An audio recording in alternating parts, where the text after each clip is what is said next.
এই যে দুটো বটম আছে, এই বটম টিপে দেখা যায় যে এর কিলোমিটার, যেমন ট্রিপ ওয়ানের ডিস্টেন্স, এখানে হচ্ছে ডিস্টেন্স 0, মানে এখানে আজ থেকে গাড়ি যত কিলোমিটার চলবে তার উপর ফুয়েল ইকোনমি কত দিচ্ছে সেটা এখানে দেখাবে। ঠিক আছে,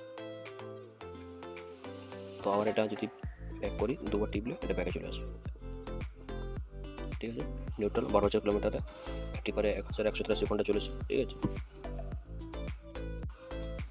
আমি চাবিটা দিচ্ছি। দেখুন কতগুলো সিগন্যাল, B6-এর যত ইটসের যত মডিফিকেশান রয়েছে সব রকম সিগন্যাল এখানে আছে। এটা হচ্ছে আপনার হ্যান্ড ব্রেক বা পার্কিং ব্রেক যা বলতে পারেন আপনি। ঠিক আছে, এটা অশোক লেল্যান্ডের হচ্ছে আপনার মিউজিক সিস্টেম দিয়েছে। তার নিচে এখানে আছে আপনার রিজেনারেশন সুইচ দিয়েছে। এটা আপনার হচ্ছে আপনার থার্ড ডিফারেন্সিয়াল সুইচ, এটা এক্সস্ট ব্রেক, এটা 4 ইন্ডিকেটার সুইচ,